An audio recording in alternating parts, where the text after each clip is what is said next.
हमले हो रहे थे। कभी कोई वेयरवुल्फ सामने से झपटता तो अगले ही पल दूसरा उसकी पीठ की तरफ से हमला कर देता। एडवर्ड हर बार अपनी गति और अनुभव के दम पर उनके हमलों से बच निकलता, लेकिन उन चारों के रूप बदलने के बाद से स्थिति पूरी तरह बदल चुकी थी। पहले एडवर्ड को पलटकर हमला करने के लिए कई मौके मिल रहे थे, लेकिन अब चारों वेयरवुल्फ एक दूसरे के साथ इस तरह तालमेल बनाकर हमला कर रहे थे कि एडवर्ड को खुलकर पलटवार करने का मौका ही नहीं मिल पा रहा था। वह लगातार सिर्फ अपना बचाव ही कर पा रहा था।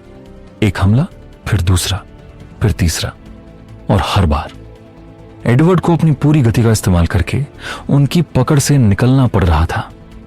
दूसरी तरफ ज्वालामुखी पहाड़ की ऊंचाई पर रेहान भी लगातार अपने काम में लगा हुआ था।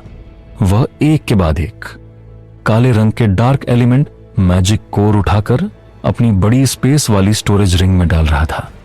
कभी वह किसी चट्टान के पीछे झुकता, कभी दो बड़े पत्थरों के बीच हाथ डालता, तो कभी ढलान के किनारे जाकर नीचे लुढ़कने से बच गए किसी मैजिक कोर को उठा लेता। फिलहाल उसका एकमात्र लक्ष्य था इस पूरे इलाके में मौजूद सभी मैजिक कोर इकट्ठा करना, और साथ ही भुवली जिस अजीब सी चीज को खोज रहा था उसे भी ढूंढना। कुछ ही समय बाद रेहान ने आखिरकार उस पहाड़ी के ऊपर पड़े लगभग सभी मैजिक कोर उठा लिए, जहां कुछ समय पहले तक चारों तरफ काले मैजिक कोर बिखरे हुए थे। अब वहां सिर्फ खाली चट्टानें, राख और जगह जगह पड़े छोटे पत्थर दिखाई दे रहे थे। रेहान ने अपनी स्टोरेज रिंग पर एक नजर डाली। उसके भीतर अब उन मैजिक कोर का एक विशाल भंडार जमा हो चुका था, लेकिन रेहान के चेहरे पर संतुष्टि नहीं थी, क्योंकि वह जिस चीज को ढूंढ रहा था वह अब भी नहीं मिली थी। उसने धीरे से अपना सिर उठाया। उसकी नजर भूली पर जाकर टिक गई। भूली अब भी वहीं था, लेकिन कुछ देर पहले की तुलना में उसकी हालत और भी ज्यादा निराशाजनक दिखाई दे रही थी। वह घुटनों के बल बैठा खाली जमीन को घूर रहा था। उसने आसपास एक बार फिर नजर दौड़ाई, फिर उसने नीचे पड़े एक छोटे से पत्थर को उठाया, कुछ पल उसे देखा और निराश होकर उसे दूर फेंक दिया। उसके चेहरे पर साफ लिखा था उसे अब तक वह चीज नहीं मिली थी। रेहान कुछ क्षण तक उसे देखता रहा, फिर उसने धीरे से अपना सिर दूसरी दिशा में घुमा लिया। उसकी नजर पहाड़ की ढलान से नीचे चली गई। भूली की छलांग के कारण कई मैजिक कोर पहाड़ से नीचे भी लुढ़क गए थे। कुछ चट्टानों से टकराकर अलग अलग दिशाओं में चले गए थे। कुछ अब भी ढलान के अलग अलग हिस्सों में पड़े दिखाई दे रहे थे, लेकिन कुछ मैजिक कोर उससे भी नीचे पहुंच चुके थे। रेहान की नजरें उनका पीछा करती हुई युद्ध क्षेत्र तक जा पहुंची, और तभी उसकी नजर एक अजीब दृश्य पर पड़ी। कुछ दूरी पर रघुनाथ का विशाल स्पेस जाल अब भी सक्रिय था। उस जाल के भीतर कई मैजिक कोर पड़े हुए दिखाई दे रहे थे। वे हवा में स्थिर थे, मानो किसी अदृश्य शक्ति ने उन्हें वहीं रोक दिया हो। रेहान ने कुछ पल तक उन्हें देखा, फिर उसकी नजर सामने की ओर चली गई। वहां एक विशाल बवंडर लगातार घूम रहा था। उसकी गति इतनी तेज थी कि उसके आसपास की राख और ज्वालामुखीय धूल लगातार हवा में उड़ रही थी। उस बवंडर के भीतर हवा मानो किसी विशाल भंवर की तरह घूम रही थी। और सबसे महत्वपूर्ण बात, स्पेस रिफ्ट से बाहर निकलने वाले कालभक्षी एक के बाद एक उस बवंडर की तरफ खींचे चले जा रहे थे। कोई अपनी पूरी ताकत से जमीन पकड़ने की कोशिश करता तो उसके पंजे चट्टानों पर गहरी लकीरें बना देते, लेकिन अगले ही पल बवंडर का भयानक खिंचाव वाली शक्ति उसे जमीन से उखाड़कर अपने भीतर खींच लेता। कुछ कालभक्षी हवा में उलटते पलटते हुए उस बवंडर में गायब हो रहे थे। रेहान कुछ क्षण तक उस दृश्य को देखता रहा। उसने स्थिति का तेजी से अंदाजा लगाया। ऊपर की पहाड़ी पर अब लगभग सभी मैजिक कोर उसके पास आ चुके थे, लेकिन जो मैजिक कोर नीचे गिर गए थे उनमें से कुछ अभी भी अलग अलग जगहों पर पड़े थे। और अगर भूली जिस चीज को खोज रहा था वह भी उन मैजिक कोर के साथ नीचे चली गई होगी, तो उसे भी वहीं कहीं होना चाहिए। रेहान ने एक बार फिर भूली की तरफ देखा। भूली अब भी खाली हाथ बैठा था। उसकी नजरें जमीन पर टिकी हुई थीं। रेहान समझ गया, अगर वह ऊपर खड़ा रहकर सिर्फ इंतजार करता रहा तो भूली को वह चीज मिलने वाली नहीं थी। उसने नीचे की ओर देखा, फिर उसकी नजर उन बिखरे हुए मैजिक कोर पर गई। रेहान ने मन ही मन फैसला किया, पहले वह नीचे गिरे हुए उन मैजिक कोर को भी इकट्ठा कर लेगा और उसी दौरान भुवली जिस रहस्यमयी चीज को खोज रहा है उसे भी ढूंढने की कोशिश करेगा। अगर वह चीज सच में किसी मैजिक कोर जैसी दिखती है तो इतने सारे मैजिक कोर एक साथ उठाते समय शायद उसकी नजर उस पर पड़ ही जाए। रेहान ने एक लंबी सांस ली, फिर उसने पहाड़ की ढलान की ओर कदम बढ़ाया। उसने नीचे युद्ध क्षेत्र की तरफ आखिरी बार नजर डाली। एक तरफ रघुनाथ का स्पेस जाल था, दूसरी तरफ अर्जुन का विशाल बवंडर लगातार कालभक्षियों को अपने भीतर खींच रहा था और उससे भी आगे पूरा युद्ध क्षेत्र अभी तक राख और धुएं से भरा हुआ था। रेहान ने अपनी नजरें फिर नीचे कर लीं। अगले ही पल उसने पहाड़ की ढलान पर कदम रखा। उसके पैर के नीचे ज्वालामुखी चट्टान का एक छोटा टुकड़ा खिसक कर नीचे चला गया। रेहान ने अपना संतुलन बनाए रखा, फिर वह धीरे धीरे लेकिन लगातार पहाड़ से नीचे उतरने लगा। उसके दिमाग में अब सिर्फ एक बात थी, नीचे पड़े हुए मैजिक कोर इकट्ठा करने हैं और भुवली की वह रहस्यमयी चीज भी ढूंढनी है। पहाड़ी से कुछ नीचे आने के बाद रेहान को अचानक हवा के भीतर एक हल्का सा खिंचाव महसूस होने लगा, बहुत हल्का, लेकिन इतना जरूर था कि उसके कपड़े और बाल धीरे धीरे एक ही दिशा में खींचने लगे। रेहान ने तुरंत अपने कदम रोक दिए। उसकी नजरें सामने घूम रहे उस विशाल बाउंडर की तरफ उठ गईं।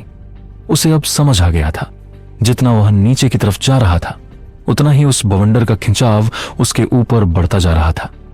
रेहान ने पहाड़ी की ढलान पर अपने पैर मजबूती से जमा दिए।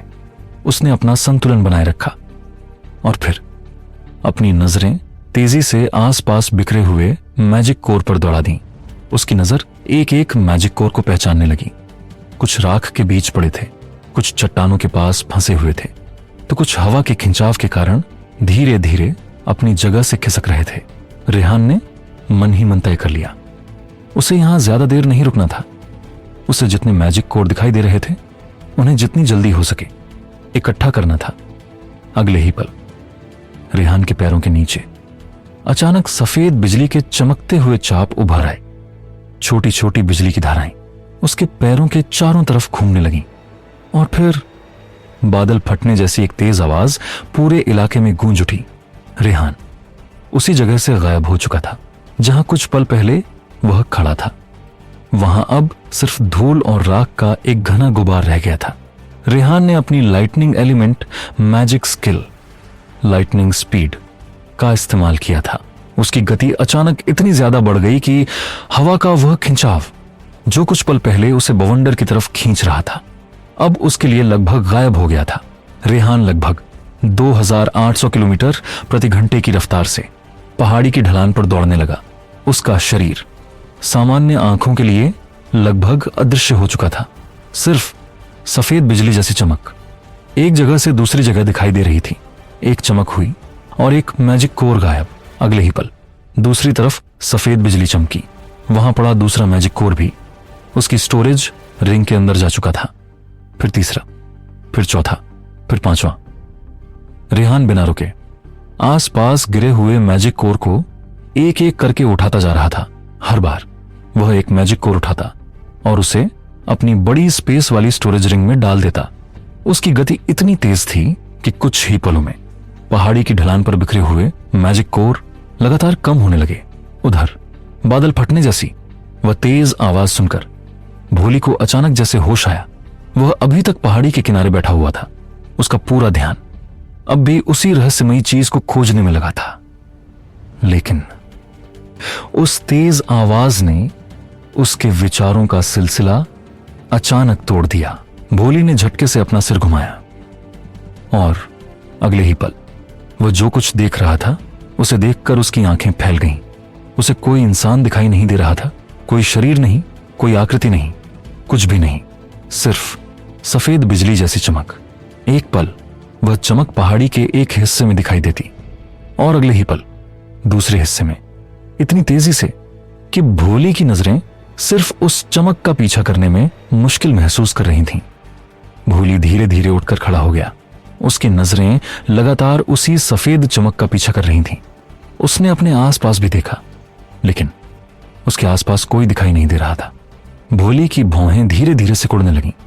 उसने फिर उस सफेद चमक की तरफ देखा और तभी उसके दिमाग में अचानक एक विचार कौंधा। उसके होंठ धीरे से खुले। रेहान। कुछ पल तक वो बस उस सफेद चमक को देखता रहा। फिर उसने अविश्वास से धीमे स्वर में कहा, क्या रेहान ही लाइटनिंग एलिमेंट यूजर है? उसके चेहरे पर हैरानी और गहरी होती चली गई।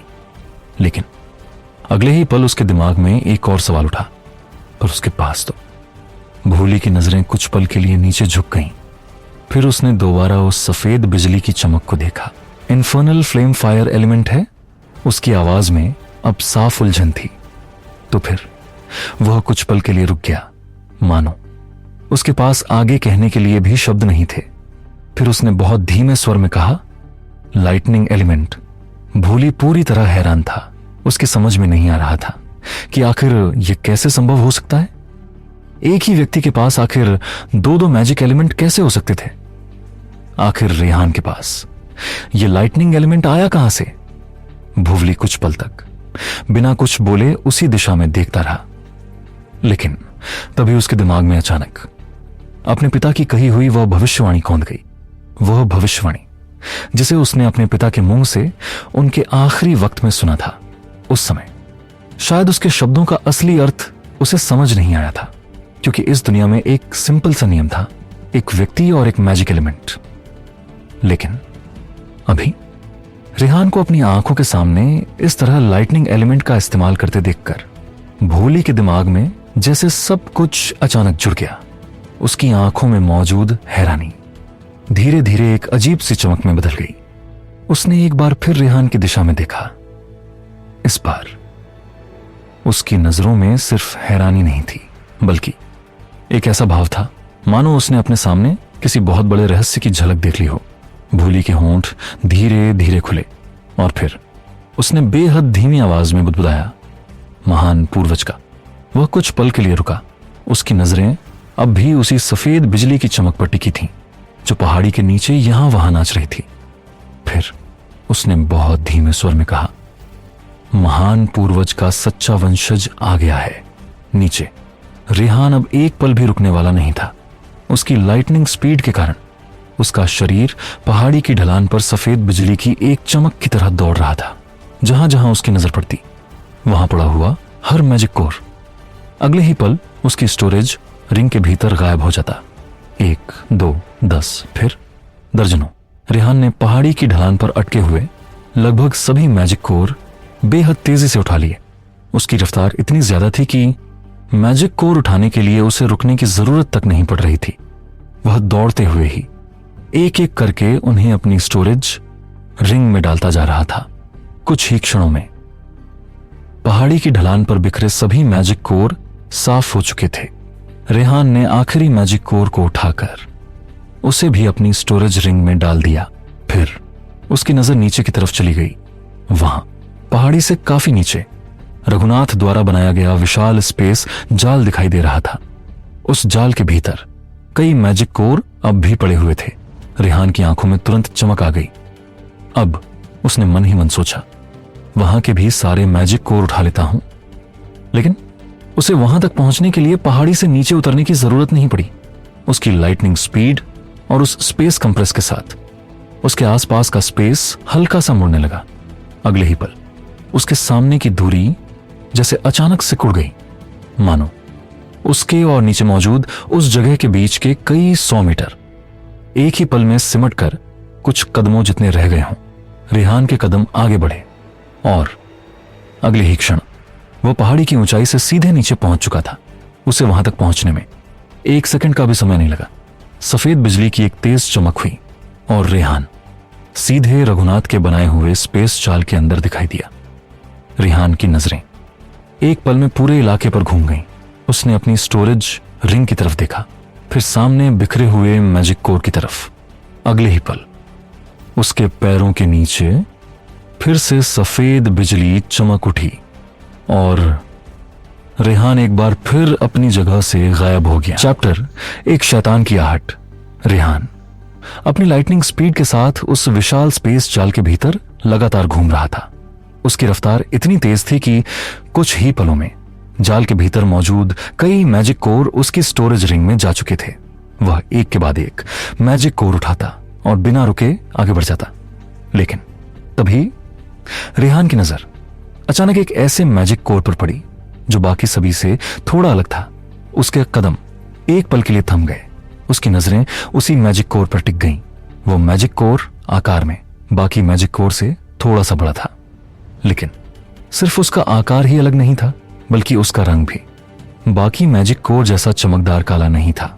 उसकी सतह पर वह सामान्य चमक मौजूद नहीं थी जो आसपास मौजूद दूसरे डार्क एलिमेंट मैजिक कोर पर दिखाई दे रही थी। इसके बजाय वह पूरी तरह मैट ब्लैक रंग का था, इतना गहरा काला कि उस पर पड़ रही आसपास की रोशनी भी मानो उसकी सतह में समाकर गायब हो रही थी। रेहान की आंखें धीरे धीरे सिकुड़ गईं। उसने कुछ क्षण तक बिना कुछ कहे उस मैजिक कोर को देखा। फिर उसे अचानक भोली की कही हुई बात याद आ गई। एक आम मैजिक कोर से बस थोड़ी ही अलग दिखता है और उसका रंग मैट ब्लैक जैसा है। रेहान की नजरें एक बार फिर उस मैजिक कोर पर टिक गईं जिसका आकार बाकियों से थोड़ा बड़ा था। उसकी सतह चमकदार नहीं थी और उसका रंग भी ठीक वैसा ही था जैसा भोली ने बताया था। रेहान के चेहरे पर अचानक समझ की हल्की सी चमक उभरी तो उसने मन ही मन कहा, यही है वो भोली जिस चीज को इतनी देर से ढूंढ रहा था, जिस चीज के लिए वह सैकड़ों मैजिक कोर के बीच कूद पड़ा था और हर एक को उठाकर बार बार देख रहा था। रेहान कुछ क्षण तक उस रहस्यमयी मैजिक कोर जैसी दिखने वाली चीज को देखता रहा। फिर उसने धीरे से अपना हाथ आगे बढ़ाया। उसकी उंगलियां उस मैजिक कोर को छूने ही वाली थीं कि वह एक पल के लिए रुक गया। उसकी नजरों में अब सिर्फ जिज्ञासा थी। आखिर ऐसा क्या था इस मैजिक कोर जैसी चीज में जिसके लिए भोली इतना परेशान था? लेकिन अभी सवालों के जवाब ढूंढने का समय नहीं था। रेहान ने आखिरकार उस मैजिक कोर को उठाने का फैसला कर लिया। पर तभी अचानक कुछ ऐसा हुआ जिसने रेहान के पूरे शरीर को सतर्क कर दिया। उसकी गर्दन के पीछे मौजूद बाल एक पल में खड़े हो गए। उसे बिना किसी वजह के एक बेहद अजीब सा खतरा महसूस हुआ, मानो उसकी खतरे की इंस्टिंक्ट उसे किसी ऐसी चीज के बारे में चेतावनी दे रही हो जिसे उसकी आंखें अभी तक देख भी नहीं पाई थीं। रेहान ने बिना एक पल गंवाए झटके से पीछे मुड़कर देखा। उसकी नजरें सीधे उस विशाल स्पेस रिफ्ट पर जा टिकीं। रेहान की भौहें तुरंत सिकुड़ गईं। कुछ देर पहले तक रघुनाथ की टेलीकाइनेसिस शक्ति के दबाव में वह स्पेस रिफ्ट धीरे धीरे सिकुड़ रही थी। उसका एक बड़ा हिस्सा बंद भी हो चुका था, लेकिन अब स्थिति पूरी तरह बदल चुकी थी। स्पेस रिफ्ट के किनारे अजीब तरह से कांप रहे थे। उसके भीतर लगातार घूम रहा काला धुआं पहले की तुलना में कहीं ज्यादा तेजी से घूमने लगा था। कभी वह धुआं एक तरफ घूमता तो अगले ही पल दूसरी तरफ बुरी तरह घूम जाता, मानो रिफ्ट के दूसरी तरफ मौजूद कोई अदृश्य शक्ति उसे जबरदस्ती खींच रही हो। रिफ्ट की सीमाएं भी लगातार फैलने और सिकुड़ने लगीं। उसके आसपास का स्पेस हल्का हल्का विकृत होने लगा। रेहान ने उस दृश्य को गंभीर नजरों से देखा। उसे समझ नहीं आ रहा था कि अचानक ऐसा क्या हो गया था, लेकिन सिर्फ रेहान ही नहीं था जिसने इस बदलाव को महसूस किया। स्पेस रिफ्ट के बिल्कुल सामने मौजूद रघुनाथ की भौहें भी सिकुड़ चुकी थीं। उनका पूरा ध्यान अगले ही पल उस रिफ्ट पर टिक गया। उन्होंने अपनी टेलीकाइनेसिस शक्ति के जरिए उसे दोबारा नियंत्रित करने की कोशिश की, लेकिन उसी क्षण बूम, स्पेस रिफ्ट के पास अचानक एक भयानक धमाका हुआ। उस धमाके की आवाज पूरे ज्वालामुखीय पहाड़ पर गूंज उठी। चट्टानें तक उस कंपन से कांप गईं। हवा का एक जबरदस्त दबाव चारों तरफ फैल गया। राख और धूल का विशाल गुब्बार एक ही पल में हवा में उठ गया। रेहान की नजरें धमाके की दिशा में टिक गईं। उसके चेहरे पर गहरी हैरानी दिखाई दे रही थी, क्योंकि यह आवाज उसके लिए अनजान नहीं थी। यह वही धमाका था, वही भयानक विस्फोट जिसके बाद पहली बार यह स्पेस रिफ्ट प्रकट हुई थी। कुछ समय पहले जब अचानक इसी तरह का विस्फोट हुआ था, तो उसके बाद हवा और स्पेस को चीरते हुए यह विशाल स्पेस रिफ्ट सामने आई थी। लेकिन इस बार कुछ अलग था। धमाका खत्म होने के बाद रेहान ने तेजी से उस जगह को देखा। वहां स्पेस के भीतर कोई दूसरी दरार नहीं दिखाई दी थी, लेकिन अगले ही पल रेहान की आंखें फैल गईं, क्योंकि धमाके का असर किसी दूसरी रिफ्ट के रूप में सामने नहीं आया था, बल्कि उस पहली स्पेस रिफ्ट पर पड़ा था। उस विशाल दरार के किनारे अचानक बाहर की तरफ फैलने लगे। जो हिस्सा कुछ समय पहले तक बंद हो चुका था वह भी दोबारा खुलने लगा, और देखते ही देखते पूरी स्पेस रिफ्ट पहले से कहीं ज्यादा बड़ी होने लगी, मानो उस धमाके ने उसके भीतर छिपी किसी शक्ति को दोबारा जगह दिया हो। रघुनाथ ने यह देखते ही तुरंत अपनी टेलीकाइनेसिस शक्ति को पीछे खींच लिया। धमाके का दबाव सीधे उनकी ओर बढ़ रहा था। उन्होंने बिना किसी देरी के अपनी पूरी इच्छा शक्ति को एक जगह केंद्रित किया और कहा, विल की दीवार। अगले ही पल रघुनाथ के सामने एक अदृश्य दीवार जैसी शक्ति खड़ी हो गई। हवा का जबरदस्त दबाव उस अदृश्य दीवार से टकराया। चारों तरफ धूल और राख का तूफान उठ गया, लेकिन उस दबाव का एक भी हिस्सा रघुनाथ तक नहीं पहुंच पाया। उन्होंने अपने शरीर को स्थिर रखा, मगर इस बचाव की एक बड़ी कीमत थी। धमाके से बचने के लिए उनका पूरा ध्यान अपनी टेलीकाइनेसिस से हटकर विल की दीवार को नियंत्रित करने में चला गया था, और बस यही कुछ क्षण काफी थे। उनकी पकड़ डेली पड़ते ही स्पेस रिफ्ट के दोनों किनारे और तेजी से फैलने लगे। रघुनाथ ने यह देखा तो उनकी आंखों में पहली बार स्पष्ट नाराजगी दिखाई दी। उन्होंने तुरंत अपनी टेलीकाइनेसिस वापस उस रिफ्ट पर केंद्रित करने की कोशिश की, लेकिन तब तक बहुत देर हो चुकी थी।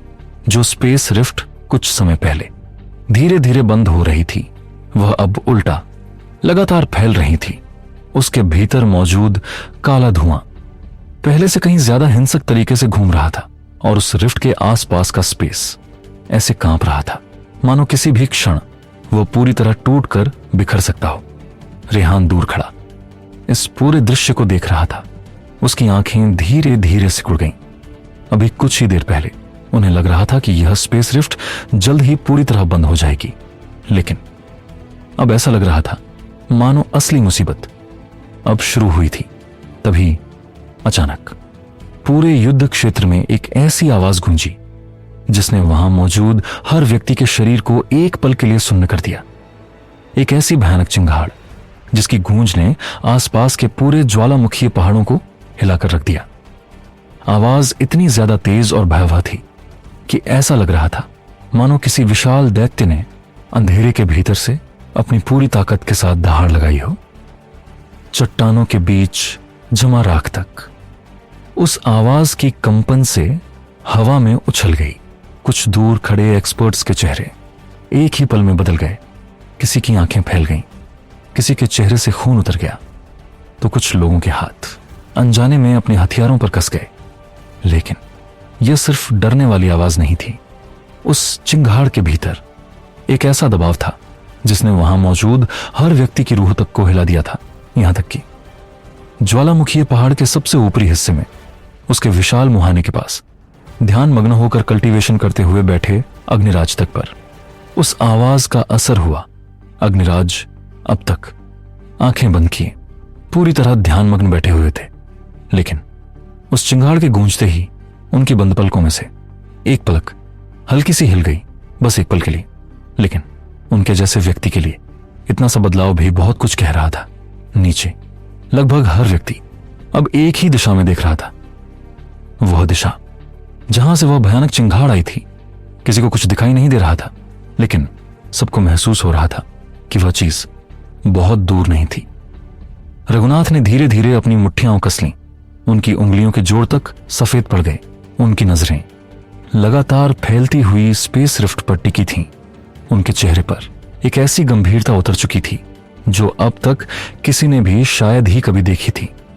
रघुनाथ ने बेहद धीमी आवाज में मानो खुद से ही पूछा, क्या? उनकी आवाज कुछ पल के लिए रुक गई। उन्होंने स्पेस रिफ्ट के भीतर घूमते काले धुएं को देखा। फिर उनकी मुट्ठी और कस गई। क्या ये वही है? उनकी आवाज में डर से ज्यादा एक डरावने खतरे की पहचान थी। उधर कुछ दूरी पर भास्कर भी अपनी बची हुई ऊर्जा को वापस पाने के लिए कल्टीवेशन करते हुए बैठा हुआ था, लेकिन उस चिंगार ने उनका ध्यान पूरी तरह तोड़ दिया। उनकी आंखें अचानक खुल गईं। अगले ही पल भास्कर जमीन से उठकर खड़े हो गए। उनका चेहरा अभी कुछ देर पहले की तुलना में बिल्कुल अलग था।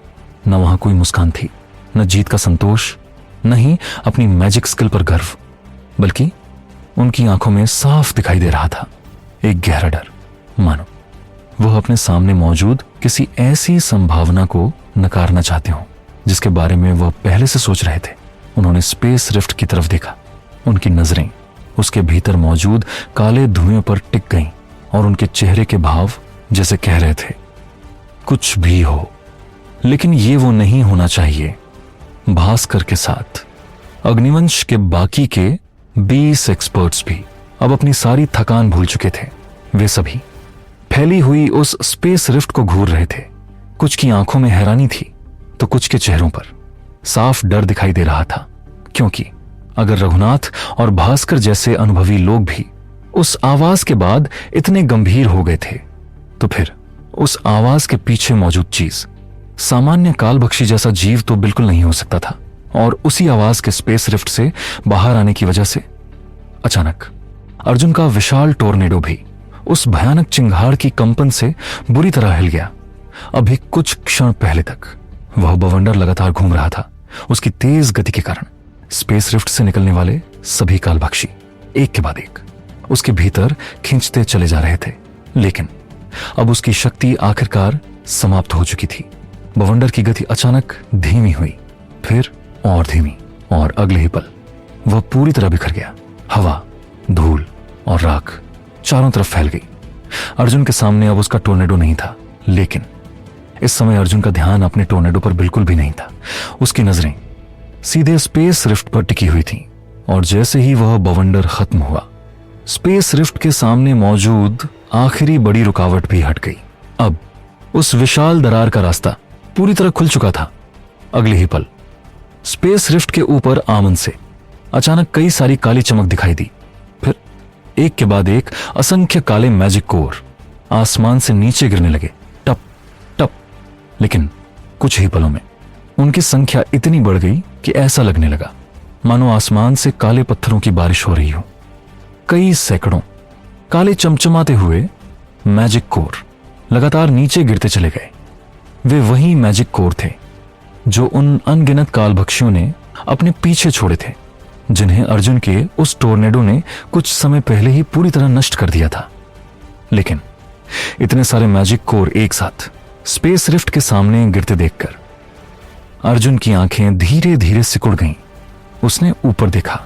उसके हाथ अब भी ऊपर उठे हुए थे, लेकिन उसके चेहरे पर इस समय टोर्नेडो को दोबारा बनाने की कोई कोशिश नहीं थी, बल्कि उसकी आंखों में पहली बार एक ऐसी बेचैनी दिखाई दे रही थी मानो उसने उस चीज को पहचान लिया हो जिसे बाकी लोग अभी समझ भी नहीं पाए थे। अर्जुन ने स्पेस रिफ्ट की ओर देखते हुए बहुत धीमी आवाज में कहा। ये उसकी आवाज में अविश्वास था। फिर उसने अपनी नजरें उस रिफ्ट के अंधेरे में भीतर गड़ा दी, और अगले ही पल उसके होंठों से एक सवाल निकला, यह शैतान यहां कैसे आ सकता है? रेहान इस समय भी रघुनाथ द्वारा बनाए गए विशाल स्पेस जाल के भीतर खड़ा हुआ था। उसकी नजरें सामने फैलते पूरे युद्ध क्षेत्र पर घूम रही थीं। अभी कुछ ही क्षण पहले तक रेहान का पूरा ध्यान उन मैजिक कोर्स को इकट्ठा करने पर था, लेकिन उस भयानक चिंगार के बाद उसका ध्यान पूरी तरह बदल चुका था। उसने धीरे धीरे अपना सिर उठाया। उसकी नजरें सीधे उस फैलती हुई स्पेस रिफ्ट पर जाकर टिक गईं। रेहान की आंखें हल्की सी सिकुड़ गईं। उसने तुरंत उस क्षेत्र में मौजूद लोगों की तरफ देखा, और उसकी तेज नजरों से वहां मौजूद लगभग हर व्यक्ति के चेहरे के भाव बच नहीं पाए। उसके दादाजी रघुनाथ, जिन्होंने अभी तक बिना किसी डर के स्पेस रिफ्ट को बंद करने की कोशिश की थी, अब अपनी मुट्ठियां भींचे हुए खड़े थे। उनकी आंखों में सिर्फ सावधानी नहीं थी, बल्कि किसी ऐसी चीज की आशंका थी जिसे शायद वह पहले से जानते थे। दूसरी तरफ भास्कर का चेहरा भी रेहान से छिपा नहीं था।